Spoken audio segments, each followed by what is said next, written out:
കറി കാർട്ടിൻ്റെ പുതിയ എപ്പിസോഡിലേക്ക് സ്വാഗതം. ഇന്ന് ഞാൻ വളരെ എളുപ്പത്തിൽ ചെയ്യാവുന്ന ഒരു ബീഫ് ഉലർത്താണ് ഉണ്ടാക്കുന്നത്. അത് എങ്ങനെയാണ് തയ്യാറാക്കുന്നതെന്ന് നോക്കാം.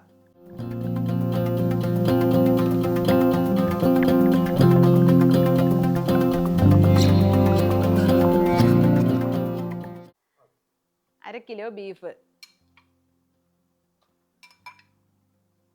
ഇഞ്ചി ചതച്ചത് 1 ടീസ്പൂൺ, വെളുത്തുള്ളി ചതച്ചത് 1 ടീസ്പൂൺ, മഞ്ഞൾപ്പൊടി 1/4 ടീസ്പൂൺ, കുരുമുളക് പൊടി 1/2 ടീസ്പൂൺ, ഉപ്പ് 1 ടീസ്പൂൺ, ഏലയ്ക്ക 2 എണ്ണം, ഗ്രാമ്പു 3 എണ്ണം, പട്ട ഒരു ചെറിയ പീസ്, 1 ടീസ്പൂൺ നാരങ്ങ നീര്.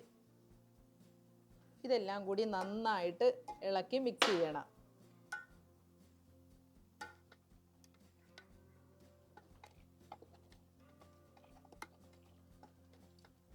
ഒരു സർവ്വസുഗന്ധിയുടെ ഇല കൂടി ഇടയാണ്. സർവ്വസുഗന്ധിയുടെ ഇല നല്ല ഒരു ഫ്ലേവർ കിട്ടും ബീഫ് ഉലർത്തിന്.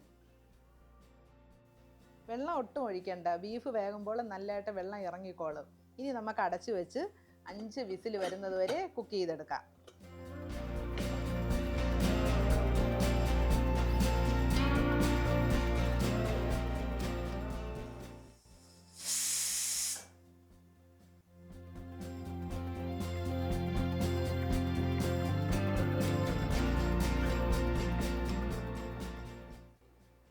നമുക്കിതൊന്ന് വെന്തോ ഒന്ന് നോക്കാം. നന്നായിട്ട് വെന്തിട്ടുണ്ട്. ഇപ്പൊ ബീഫ് നന്നായിട്ട് വെന്ത് കറക്റ്റിന് വെള്ളമെല്ലാം വറ്റി കറക്റ്റ് പരുവത്തിനായിട്ടുണ്ട്. ഇനി ഈ വെന്ത സർവ്വസുഗന്ധി ഇല ഇങ്ങെടുത്ത് മാറ്റാം.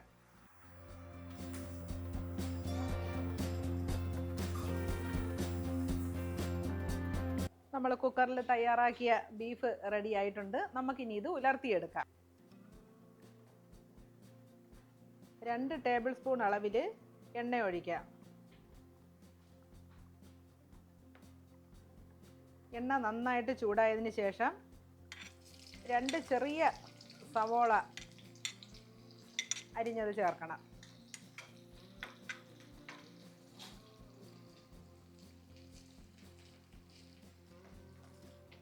ഒരു 5-6 ചെറിയ ഉള്ളി കൂടി ചേർക്കാം. 1 ടീസ്പൂൺ ഇഞ്ചി ചതച്ചത്, 1 ടീസ്പൂൺ വെളുത്തുള്ളി ചതച്ചതും കൂടി ചേർക്കാം. ബീഫ് വേവിച്ചപ്പോൾ ഞങ്ങൾ ഇതിനകത്ത് ചേർത്തിട്ടുണ്ട്. ചെറിയ ഉള്ളി ചതച്ചതും ഇഞ്ചി ചതച്ചതും ചേർത്തിട്ടുണ്ട്. 2 പച്ചമുളക് 4ആയിട്ട് കീറിയ 2 പച്ചമുളക് കൂടി ചേർക്കാം.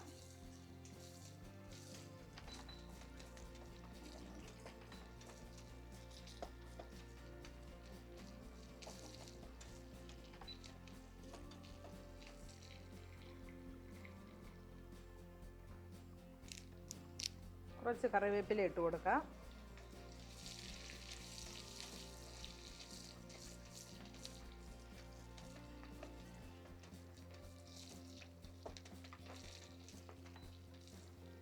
ഈ ഇരുമ്പിൻ്റെ ചട്ടിയിലാണ് ഞാനിപ്പോൾ ഈ ബീഫ് ഉലർത്ത് ഉണ്ടാക്കുന്നത്. ബീഫ് ഉലർത്ത് ഉണ്ടാക്കാനൊക്കെ ഈ ചട്ടി നല്ല ഇരുമ്പിൻ്റെ ചട്ടിയിൽ ഉണ്ടാക്കുമ്പോഴത്തേക്ക് നല്ലൊരു ടേസ്റ്റാണ്.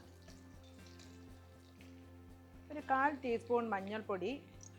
ബീഫ് വേവിച്ചപ്പോൾ മഞ്ഞൾപ്പൊടിയും എല്ലാം ചേർത്താണ് അത് ബീഫ് വേവിച്ചെടുത്തത്. അതുകൊണ്ട് ഇനി അത് കുറച്ചിട്ടാൽ മതി. 2 ടീസ്പൂൺ മല്ലിപ്പൊടി ചേർക്കാം.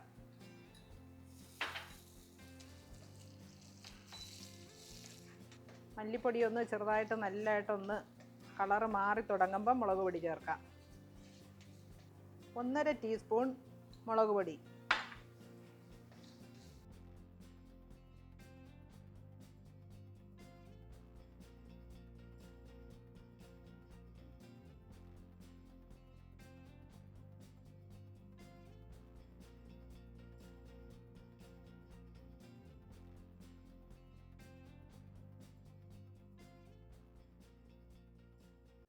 ബീഫ് ഉലർത്ത് നന്നായിട്ട് ഇളക്കി നല്ല ഡ്രൈ ആക്കി എടുക്കണം. എത്രയും കിടന്ന് എണ്ണയിൽ കിടന്ന് വരട്ടി എടുക്കുക. അപ്പോഴാണ് ആ ബീഫ് ഉലർത്തിൻ്റെ ഒരു ടേസ്റ്റ്, നല്ലൊരു ടേസ്റ്റ് വരുന്നത്.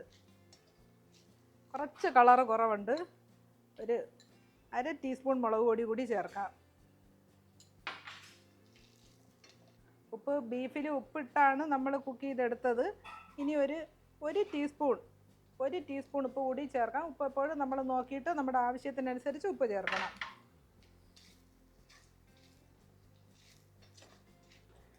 അര ടീസ്പൂൺ ഗരം മസാല ചേർക്കാം.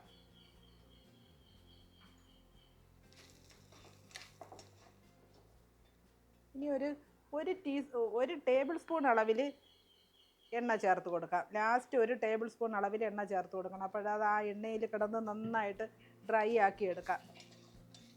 ഇനി മല്ലിയില ചേർത്ത് കൊടുക്കാം.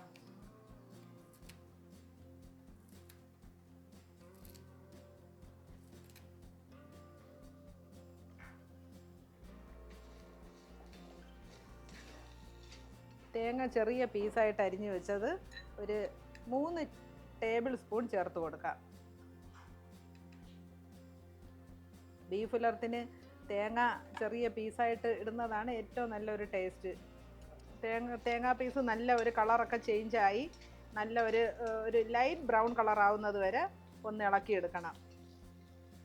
തേങ്ങ പീസ് വേണമെങ്കിൽ നമുക്ക് കുറച്ച് ഒരു ടേബിൾ സ്പൂൺ നെയ്യിൽ വഴറ്റി ചേർത്ത് കൊടുത്താൽ കുറച്ചുകൂടെ നല്ല ടേസ്റ്റാണ്. ലാസ്റ്റ് ഒരു ടീസ്പൂൺ കുരുമുളക് പൊടി കൂടി ചേർക്കാം. ബീഫ് ഉലർത്തിന് കുരുമുളകിൻ്റെ ഫ്ലേവർ മുന്നോട്ട് നിൽക്കണം. കുരുമുളക് ഒന്ന് ചതച്ചിടണമെങ്കിൽ അതാണ് ഏറ്റവും നല്ലത്. കുരുമുളക് പൊടിയെക്കാട്ടിയും കുരുമുളകൊന്ന് ചതച്ച് ഇടുന്നതാണ് കുറച്ചുകൂടെ നല്ലത്. ബീഫ് ഉലർത്ത് റെഡി ആയിട്ടുണ്ട്. ഇനി കറിവേപ്പില കൂടി ഇടാം.